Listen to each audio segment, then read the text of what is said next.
நமஸ்காரம். சுகுமார் சீனிவாசன் பேசுகின்றேன்.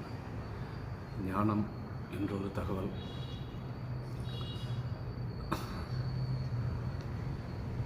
இந்த ஞானிகள் மத்தியில்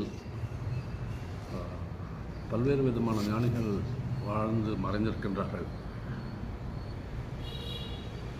அவர்களை இருவகையாக பிரிக்கலாம்.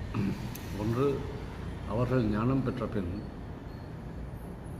அதை வெளி உலகுக்கு எடுத்து சொல்ல வேண்டும், மக்களை அறியாமையிலிருந்து ஒரு புரிதலுக்கு கொண்டு வர வேண்டும்,